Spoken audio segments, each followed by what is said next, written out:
Time for the international newspapers now. Carl Brown is with us this week with that. And what are you starting off with then, Carl? Well, Stuart, as we know, a number of commodities that are globally traded, they're actually regulated. There's not a big problem with that. But arms sales, I was surprised to read in The Independent, are largely not regulated at all. And there are a number of treaties that lobbyists have been hoping would come into play. Today might be the day. It's the first day of a global conference on arms trade in New York. It begins today. It will go for a month.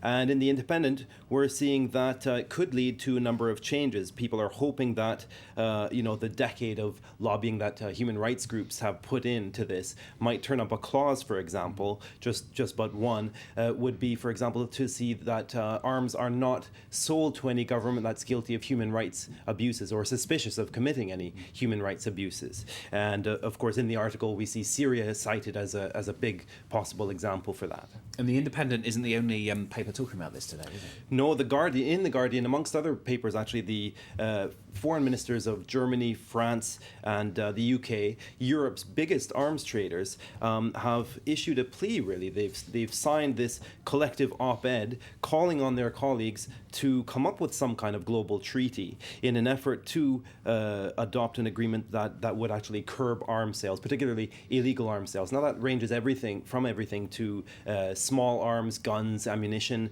right up to explosives, tanks, and the rest of it.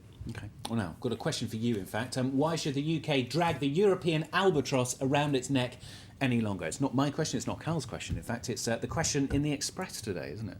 Yes. Well, that's actually the Prime Minister. He was called upon by his Conservative colleagues to come up with some kind of referendum. If not now, then at least before the next election. It comes up, as you know, being from the UK. Yeah. It's almost like a rite of passage. Every couple of years or so, the Prime Minister has to say something meaningful about Europe. Well, 100, as I think a lot of people are aware, about 100 MPs recently signed a letter calling on the Prime Minister to get this referendum underway. And in the Express today, we see the columnist saying, "Come on, get on with it. We need a referendum." Yes, Europe is an albatross around the poor UK's neck. And let's come up with a couple of quotes here from the Express. They're actually gems here. The Express says, it's not only a failing currency that constitutes this albatross, it's also a ruthless Brussels-based regime that is hell-bent on seeking to destroy our sovereignty and override our laws. And if I could give you one more quote, because I just thought this was just such a superb article, it goes on to say, and it wants to drain money from the British taxpayers like a vampire gorging on blood. It's good to get a good balanced perspective, isn't it, Carl? Indeed. Yeah, particularly at this time of day. Yes. An amusing one now.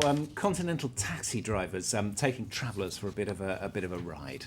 Ah, yes. So this was a study commissioned by the Automobile Association in the UK, and it found that there were a number of problems ranging from high fares to high speeds. Now, rattle through a couple of examples. Rotterdam, a passenger wanted to pay with a credit card. The driver swore at him, did a U-turn, and bolted for the nearest cash point.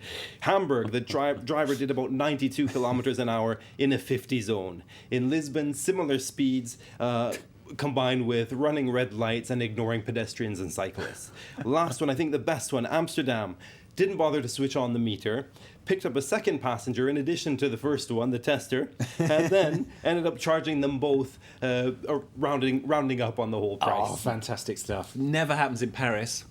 Not sure about that. All right, Carl, thank you very much. Carl Brown, who are the international papers on France. Thank you.